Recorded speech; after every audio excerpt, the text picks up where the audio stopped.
दूर किसी जंगल में एक बड़ा सा पेड़ था और उस पेड़ की शाखाओं पर घर थे।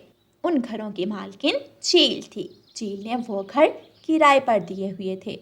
जो बड़ा सा घर था वो कौवों ने किराए पर लिया हुआ था और एक छोटे से घर में रानू चिड़िया और मानो चिड़ा रहते थे। चील महीने के आखिर में सब पक्षियों से किराया लेने आती थी। ये लो चील बहन, आपका किराया। तुम दोनों कौवे सबसे अच्छे किराएदार हो। किराया हमेशा महीने के आखिर में दे देते हो। और एक तरफ वो बीमार रानो और मानो चिड़ा है। जब भी उनसे किराया लेने जाती हूँ कोई ना कोई बहाना बना देते हैं। अच्छा चील दी, इस बार क्या बहाना बनाया उन्होंने? मानो ने दरवाज़ा खोला था, कह रहा था मेरी पत्नी बहुत बीमार है, इसलिए मैं काम पर नहीं गया और मेरे पास पैसे भी नहीं। जब आएंगे मैं किराया दे दूंगा।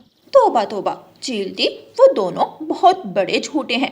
अभी कल ही तो मैंने उसकी पत्नी को देखा था, एकदम हट्टी कट्टी थी। भला बैठे बिठाए वो कैसे बीमार हो सकती है? ये सब किराया ना देने के बहाने हैं। हाँ, मुझे भी यही लग रहा है। धन्यवाद गौरी, तुमने मुझे सच बता दिया। अब देखना मैं उनके साथ क्या करती हूँ। चील कालू और गौरी से किराया लेती है और वापस चली जाती है। गौरी, तुमने चील दी से झूठ क्यों बोला? कल रानो खुद तुम्हारे पास आई थी और वो इतनी बीमार भी थी। कालू, मुझे वो रानो की बच्ची बहुत बुरी लगती है। अब देखना चील जल्दी से उस रानो और उसके पति को यहाँ से निकाल देगी। दोपहर को कौवे और कौवी का बेटा जग्गू घर आता है तो घर में ताला लगा हुआ था। इतनी प्यास लग रही है, अब पानी कहाँ से पीऊं? वो देखता है कि रानो चिड़िया के घर का दरवाजा खुला है। रानो आंटी के पास जाता हूँ, वो तो मेरा प्यार भी बहुत करती है। जग्गू कौवा रानो चिड़िया के घर जाता है। रानो आंटी, मुझे पानी मिलेगा? हाँ जग्गू बेटा, और मैंने कल खीर बनाई थी, आपको खीर पसंद है ना? हाँ, बहुत पसंद है। रानो चिड़िया जग्गू को पानी का गिलास देती है तो पीछे से कालू कौवा और गौरी कौवी आ जाते हैं। जग्गू, तुम यहाँ क्या कर रहे हो? घर क्यों नहीं गए? घर को ताला लगा हुआ था और मुझे प्यास लगी थी तो मैं यहाँ आ गया। गौरी कौवी जग्गू के हाथ से पानी का गिलास लेती है और तोड़ देती है। कोई ज़रूरत नहीं है इस बीमार के हाथ से कुछ लेने की।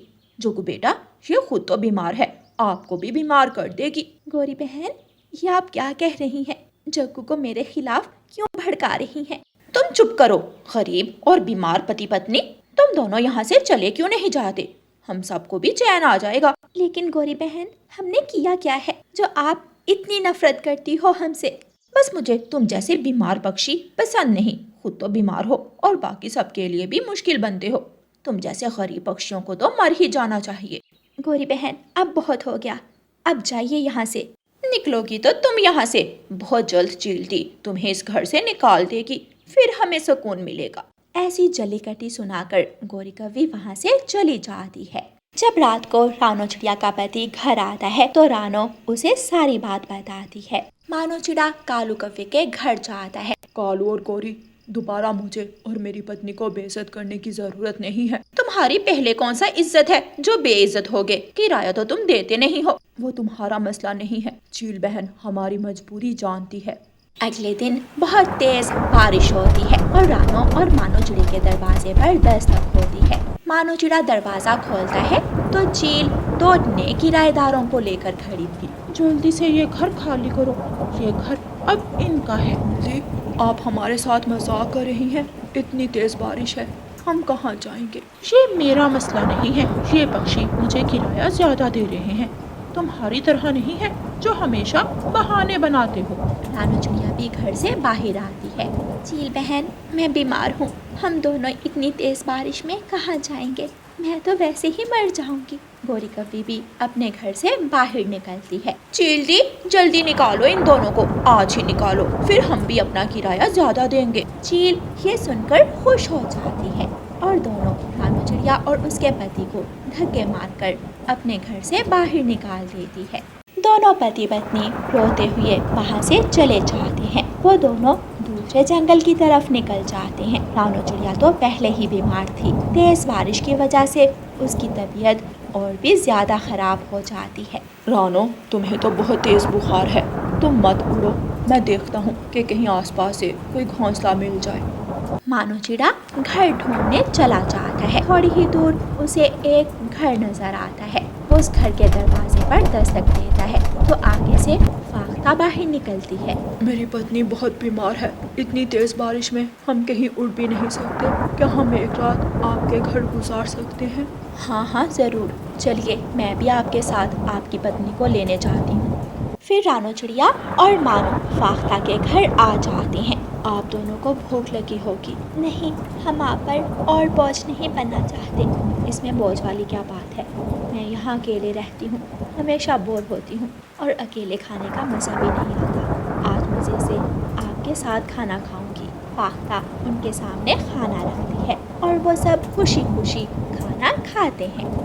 दूसरी तरफ गौरी कवि रानो चिड़िया और उसके पति के निकलने पर बहुत खुश होती है। चील को उन दोनों को बहुत पहले ही निकाल देना चाहिए था।